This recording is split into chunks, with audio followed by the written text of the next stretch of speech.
Welcome to another Boyish Rant.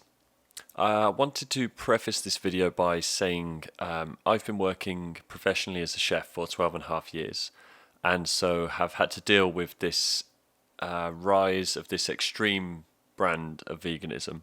Now, personally, I have no problem with vegans. It's a free country, eat what you like. But since so many things are taken out of context nowadays, I did want to be blunt and to the point. I don't give a fuck what you eat if you don't give a fuck what I eat. My problem stems from the argument that a vegan diet would help climate change, and I guess that's the subject that I'll be tackling in today's video. Now, there's actually research that shows that veganism may be worse in certain aspects for the planet, certainly in terms of sustainability. Now, it's not very exciting, but let's discuss topsoil erosion. It turns out that omnivorous farming actually is far better for the surface and helps produce better yield for the next year's harvest. Now, the erosion is mostly due to ploughing, intense cropping. Experts in Britain say that we could only have less than 100 harvests left of our soil, leaving us with a major agricultural crisis. Topsoil erosion can actually be stopped and quite easily reversed by returning the land to grazing pasture for a period. The UN Food and Agricultural Organization said that this would completely reverse any process of erosion. Basically, we give the land back to the animals, and then we eat those animals. Another consideration to add is the importation of food. Now, it's all well and good advocating a plant-based diet when you live in places like California with a year-long harvest. But if you want to live on a varied diet of quinoa and avocados, you're going to have to square yourself with the fact that places like Mexico are facing deforestation.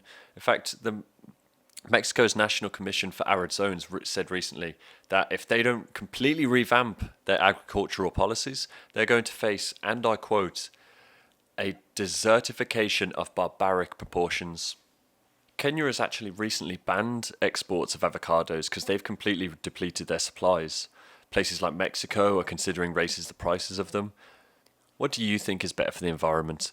Buying chicken from a local source, or buying an avocado that was grown in Mexican tap water and flown halfway around the planet so that you can make a fucking latte in it? Stop that fucking shit. Another thing that these types of vegans are willing to ignore as well is that farming crops actually releases more carbon from the soil than farming red meat. A recent What's Up study actually estimated that since the dawn of agriculture, we have lost 133 billion tons of carbon from the world's soils. Now, unsurprisingly, losses from cropland were significantly higher than land used for grazing animals. This is verified at this point. In fact, the World Economic Forum reported that of all European CO2 emissions, only 2% was for agriculture, forestry, and fishing.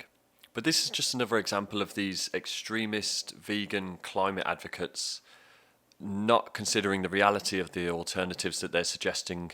Something else they're not considering is the amount of animals that are killed to protect cropland, especially when it comes to grains like wheat or corn. Let's pick Australia, for example.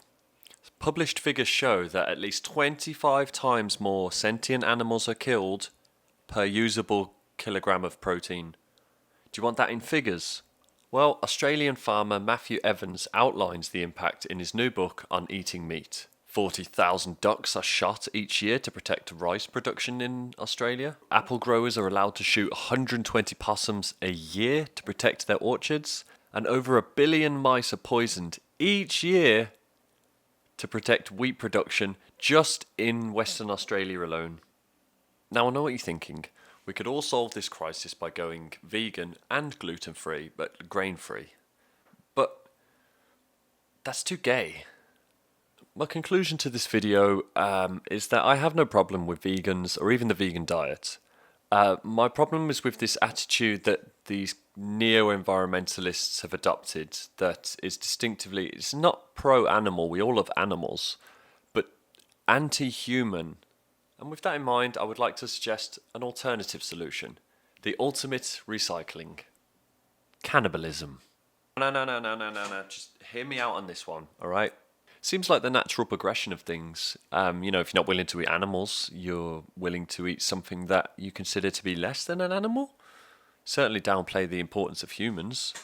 Think about it. It solves the overpopulation problem. It's already accepted in some cultures, and at some point in your life, you've probably swallowed, so fuck off, you hypocrite.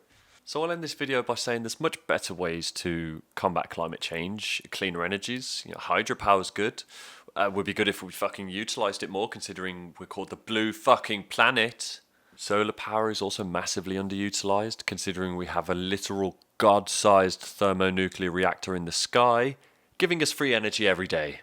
Cutting out single-use plastics would be a tremendous change for the environment and would be a tremendous indication of change. Not swapping out fucking cows for soybeans. Fuck off.